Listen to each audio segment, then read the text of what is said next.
अब जितनी भी पॉलिटिकल पार्टीज़ हैं वो इतनी भर गई हैं, भरे हुए बर्तन हैं, उन्हें ना तो जनता की परवाह है ना लोगों के मुद्दों की परवाह है। कि चंद्रशेखर नगीना में इतना डोमिनेट कर गए कि जो अपोजिशन पार्टी जो गठबंधन की एक तरह से खिचड़ी पक रही थी और ये था ना गठबंधन ही जीतेगा चाहे कुछ करा ना हो। और पहली बार इतिहास में ऐसा हुआ कि नगीना के मदरसों में नगीना की मस्जिदों में बाकायदा ऐलान करे गए और कहा गया कि इस बार चंद्रशेखर को जिताना है और चंद्रशेखर को सांसद बना के संसद में पहुंचाना है ताकि वो इसी तरह हमें मजबूत करे और हमारे लिए आवाज बनाए। अगर इस संघ को और मोदी जी को नहीं रोका तो ये आखिरी चुनाव होगा। बिल्कुल गुलाम बना करके 5 किलो राशन पर रखा जाएगा। वो बार बार कह रहे हैं अब की बार 400 पार। किस लिए 400 पार? ये संविधान बचाने का चुनाव है, ये देश का लोकतंत्र बचाने का चुनाव है। मैं तमाम लोगों का शुक्रगुज़ार हूँ कि मुझे इस लायक समझा और मुझे इस पार्टी में जुड़ने का मौका दिया। हालांकि मैं भी एक आंदोलनकारी हूँ और पहली पहचान मेरी 3 तलाक के मैटर में हुई, फिर मेरा जो बहुत बड़ा नाम चला एनआरसी में चला, फिर किसान मूवमेंट। और किसान मूवमेंट हो या एनआरसी हो, चंद्रशेखर भैया बहुत मुद्दों में मेरे साथ रहे। डॉक्टर कफील का मुद्दा मैं आपके मन से बताऊँगी, डॉक्टर कफील का मुद्दा उठाने वाले चंद्रशेखर आज़ाद और अहमद रिजवी थे। हमने अगले ही दिन उठाया था और शबिस्ता कफील को लेकर हम लोग पूरे यहाँ पे जंतर मंतर पे करने के बाद पूरे भारत में हमने उनके लिए आवाज़ें उठाई थी। चंद्रशेखर किसी पार्टी का नाम नहीं या एएसपी किसी पार्टी का नाम नहीं, एक आंदोलन का नाम है। और आंदोलन वही होता है जब आप ज़मीन पे जाकर काम करें। जिस तरह आप देख रहे हैं कि अब जितनी भी पॉलिटिकल पार्टीज़ हैं वो इतनी भर गई हैं, भरे हुए बर्तन हैं, उन्हें ना तो जनता की परवाह है ना लोगों के मुद्दों की परवाह है, सिर्फ उनको वोट की है, वोट का खसोट में रहे। उनको पता है कि जनता जो हमें वोट देगी, इतनी बड़ी बड़ी पार्टियां बनकर बैठ गई हैं। तो जब चंद्रशेखर जी ने एएसपी बनाई और जिस लिहाज से वो उतर के काम कर रहे हैं, पब्लिक के बीच में जा रहे हैं, और जिस तरह नगीना में आप देखें कि उन्होंने एक ही तो सीट मांगी थी, नहीं मिली, उसके बावजूद उनका हौसला देखिए कि उन्होंने कहा नहीं, लड़ना तो है, समाज का काम करना तो है। मैं अपने ही आइडेंटिटी पे, अपने ही चुनाव चिन्ह पे, अपनी ही एएसपी पार्टी पे नगीना से जब वो उतरे तो पहले तो उनके लिए शेर यही है कि वो अकेला ही चला था जानिबे मंजिल मगर, वो अकेला ही चला था जानिबे मंजिल मगर, लोग साथ आते गए और कारवां बनता गया।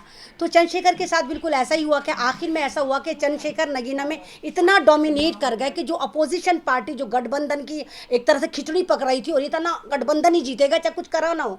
तो उसके बाद देखा गया कि वहाँ की जनता ने देखा कि इन्होंने किसी ने हमारे लिए कुछ नहीं करा। और चंद्रशेखर जो हमारे साथ हर मुद्दे पर खड़ा रहता है बिना आधार कार्ड देखे, उसने कभी ये नहीं देखा कि तू मुसलमान है, तू पंडित है, तू दलित है, ना उसने देखा कि कोई भी वहाँ पर पीड़ित है। तो चंद्रशेखर वहाँ पर पहुँचे तो नगीना का एकदम इलेक्शन चेंज हुआ और इलेक्शन चेंज होने के बाद पूरा नगीना जो था वो चंद्रशेखर के साथ चला गया। और अफसोस की बात और हमारे लिए खुशी की बात ये रही कि जो अपोजिशन पार्टियां थी जो वहाँ पर ऑलरेडी लड़ रही थी, उनके बंदे भी ज़्यादा कर केतली को ही बटन दबाकर आ रहे थे, कहते केतली को ही वोट देना।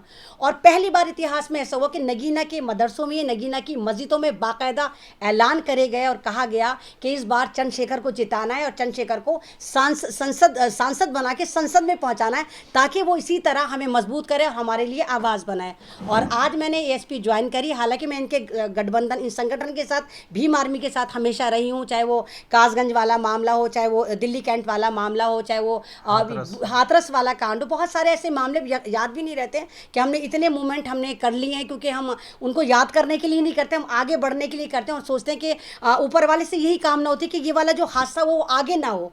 लेकिन हादसे बैक टू बैक आगे आए जा रहे हैं और हमारे पास इस वक्त लीडरशिप की बहुत कमी है। जितनी भी पॉलिटिकल पार्टी, मैं फिर कह रही हूँ कि वो जनता के लिए नहीं, जनता के वोट के लिए परेशान है कि वोट की खसोट है। तो इस वाली पार्टी को मैं मजबूत करना चाहूँगी और आप तमाम लोगों से कहना चाहूँगी कि एएसपी को मजबूत करें। अगर आप वाकई चाहते हैं कि संविधान को मजबूत करना चाहते हैं, आप भारत को मजबूत करना चाहते हैं, तमाम लोगों को गुलदस्ते की मानी जोड़ना चाहते हैं, तो आप एएसपी को मजबूत करें। इस बात की हम आपसे यकीन दहाई करते हैं और वादा करते हैं कि अगर आपने एएसपी को मजबूत करा तो आने वाले कुछ ही सालों में आप देखेंगे कि कुछ ही दशकों में हमारा प्रधानमंत्री चंद्रशेखर जैसा ही बंदा होगा, ये चंद्रशेखर ही होंगे। भारत का आखिरी चुनाव भी हो सकता है। अगर इस संघ को और मोदी जी को नहीं रोका तो ये आखिरी चुनाव होगा देश के लिए। और आपको बिल्कुल गुलाम बना करके 5 किलो राशन पर रखा जाएगा। वो बार बार कह रहे हैं अब की बार 400 पार। किस लिए 400 पार? उनके इरादे नेक नहीं हैं। लास्ट में घूम फिर के इतनी ओछी हरकत पर आ गए हमारे माननीय प्रधानमंत्री जी कि जो ना कांग्रेस का अगर आ गई तो हिंदुओं के मंगलसूत्र वो मुस्लिमों को दे देंगे। अरे अपनी घरवाली का मंगलसूत्र की कदर नहीं करी तूने, पहलवान बहनों के मंगलसूत्र की कदर नहीं करी, मणिपुर चल रहा है 1 साल से, उनके मंगलसूत्र की कदर नहीं करी। इतना झूठे, और जो ना उनके लिए क्या वर्ड यूज़ करें, वो माननीय प्रधानमंत्री हैं, इस देश को संभालें। आप सभी की ड्यूटी है संविधान बचाना, ये संविधान बचाने का चुनाव है, ये देश का लोकतंत्र बचाने का चुनाव है। आप लोग आए, आप सभी का बहुत बहुत धन्यवाद।